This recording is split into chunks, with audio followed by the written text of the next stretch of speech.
उत्तर प्रदेश के अयोध्या में बन रहे भव्य राम मंदिर का उद्घाटन प्रधानमंत्री नरेंद्र मोदी 22 जनवरी को करने वाले हैं। इस मौके पर राष्ट्रीय स्वयं सेवक संघ (RSS) के मुखिया मोहन भागवत और राज्य के मुख्यमंत्री योगी आदित्यनाथ उनके साथ होंगे। राम जन्मभूमि ट्रस्ट के सचिव चंपत राय ने उद्घाटन की ज्यादा जानकारी देते हुए बताया कि पीएम मोदी सुबह 11 बजे जन्मस्थान पर पहुंच जाएंगे। उन्होंने आगे कहा कि इस भव्य कार्यक्रम के लिए पूर्व प्रधानमंत्रियों को भी निमंत्रण भेजा गया है। इसके साथ साथ रतन टाटा के उत्तराधिकारी चंद्रशेखरन, मुकेश अंबानी, गौतम अडानी को बुलाया गया है।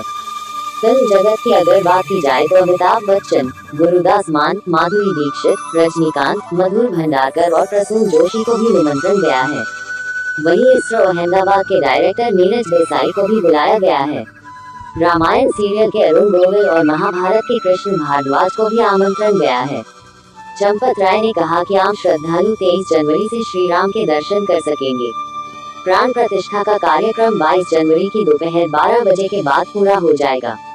23 जनवरी से 48 दिनों की मंडन पूजा होगी। 22 जनवरी की तारीख गणेश्वर जैसी द्रविड़ ने तय की थी। चंपत राय के बारे में अगर बात की जाए तो वो विश्व हिंदू परिषद के उपाध्यक्ष हैं और फिलहाल वो श्री राम जन्मभूमि तीर्थ क्षेत्र के महासचिव के रूप में कार्यरत हैं। हाल ही में उन्होंने प्रधानमंत्री नरेंद्र मोदी को भगवान विष्णु का अवतार बताया था। प्रभु श्री राम की प्राण प्रतिष्ठा की तैयारियों को लेकर ट्रस्ट के सचिव चंपत राय ने एबीपी न्यूज से विशेष बातचीत में कहा कि प्रधानमंत्री यजमान नहीं है। यजमान को वहां पर 8 दिन बैठना होता है। उन्होंने प्रधानमंत्री मोदी को लेकर कहा कि वो हिंदुस्तान में भारतीय परंपरा में राजा विष्णु का अवतार हैं। वो देश में लोकतंत्र के सर्वमान्य व्यक्ति हैं। वो दुनिया में हिंदुस्तान का प्रतिनिधित्व करते हैं। वो एक मानव से ऊपर हैं। तीर्थ नगरी अयोध्या को सतयुग में वैवस्वत मनु ने बसाया था। यही प्रभु श्री राम का जन्म हुआ, जिसका जिक्र वाल्मीकि की रामायण में भी है। सालों तक चले राम राज्य के बाद जब श्री राम ने जल समाधि ले ली तो अयोध्या नगरी सूनी हो गई। पौराणिक मान्यताओं के अनुसार उज्जैनी के राजा विक्रमादित्य जब यहाँ आंखें करने आए तो उन्हें उजाड़ भूमि पर कुछ चमत्कार दिखाई देने लगे। खोज के तो पता चला कि ये श्री राम की अवध भूमि है। इसके बाद उन्होंने यहाँ श्री राम के भव्य मंदिर का निर्माण कराया, जिसमें काले रंग के कसौटी पत्थर वाले 84 स्तंभ थे। समय समय पर यहाँ राजाओं मंदिर की देखभाल की, लेकिन 14वीं शताब्दी में जब भारत में मुगलों का शासन हुआ तो श्री राम जन्मभूमि को नष्ट कर वहाँ बाबरी मस्जिद बना दी गई। 1525 में राम जन्मभूमि मंदिर को बाबर के सेनापति मीर बांकी ने ध्वस्त करवाया था।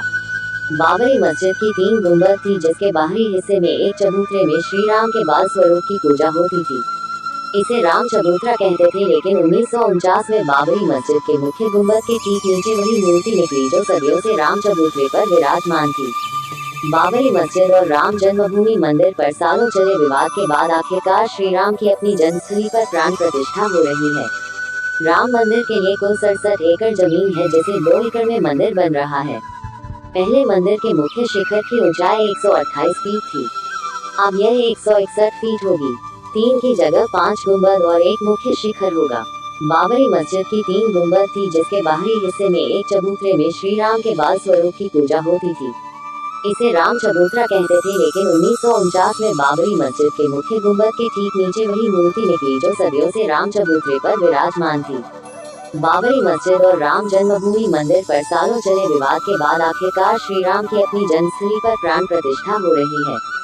राम मंदिर के लिए कुल 67 एकड़ जमीन है, जिसे 2 एकड़ में मंदिर बन रहा है। पहले मंदिर के मुख्य शिखर की ऊंचाई 128 फीट थी। अब यह 161 फीट होगी। 3 की जगह 5 गुंबद और एक मुख्य शिखर होगा। अयोध्या में प्रभु श्री राम के आगमन की बेहद ही भव्य तैयारियां हो रही है। आज हम आपको बताएंगे कि इन भव्य तैयारियों में क्या क्या शामिल है। भगवान श्री राम की प्राण प्रतिष्ठा के लिए 25,000 हवन कुंड तैयार किए हैं, जिनमें 22 जनवरी को हवन होगा। 613 किलो का घंटा राम मंदिर में लगाया जाएगा और इसकी ध्वनि की आवाज करीबन 10 किलोमीटर तक जाएगी। तीसरे नौ पर 1 किलो सोना और 7 किलो चांदी से बनी है भगवान राम की चरण पादुकाएं, जो राम लल्ला को पहनाई जाएंगी। वही राम लल्ला की पूजा के दौरान 108 फीट अगरबत्ती राम मंदिर में जलाई जाएगी, जिसकी महक 10 किलोमीटर तक जाएगी और यह अगरबत्ती करीबन 1 महीने से भी ज्यादा समय तक जलेगी। लक्ष्मी नारायण जी का कहना है कि सेंगोल बनाने वाली कंपनी ही इस सोने की रामचरितमानस का निर्माण करेगी। इसके लिए 10,902 पन्नों वाले इस महाकाव्य का प्रत्येक पन्ना तांबे का होगा। हर एक पन्ने को 24 कैरेट सोने में डुबाया जाएगा, फिर उस पर स्वर्ण जड़ित अक्षर लिखे जाएंगे। इसमें 140 किलो तांबा और 5 से 7 किलो सोना लगेगा। इसकी सजावट के लिए अन्य धातुओं का भी इस्तेमाल किया जाएगा। स्वर्ण जड़ित रामचरितमानस का डिजाइन भी तैयार हो चुका है और अंदाज लगाया जा रहा है कि इसे बनने में लगभग 3 महीने लगेंगे। फूलवारी एस लक्ष्मी नारायण जी का इस दान को लेकर कहना है कि सब दौलत प्रभु राम की ही दी हुई है और मैं ये उन्हें वापस सौंप रहा हूँ। उनका कहना है कि भगवान की कृपया से मेरी जिंदगी अच्छी चल रही है। सरकार की तरफ से मुझे पेंशन भी मिल रही है। मैं रोटी दाल खाने वाला एक साधारण सा व्यक्ति हूँ। मेरे जीवन भर की जमा पूंजी इसलिए मेरे पास जमा हो पाई क्योंकि ये भगवान राम की ही देन है, जो कि अब मैं उन्हें वापस लौटा रहा हूँ।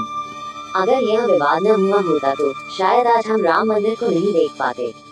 हम बात कर रहे हैं 22 दिसंबर 1949 की, जब कुछ लोगों ने हमारे रामलला की मूर्ति को चबूतरे से हटाकर बाबरी मस्जिद के अंदर रख दी गई थी। जैसे ही स्थानीय लोगों को इस बारे में मालूम पड़ा, पूरी अधूरा में शोर मच गया। माहौल को शांत करने के लिए इस अधिकारी के नायर को यूपी के मुख्य सचिव ने रामलला की मूर्ति को मस्जिद से हटाने का आदेश दिया था, लेकिन के नायर अपनी ही जिद पर अड़े रहे और ऐसा करने से साफ इनकार कर दिया।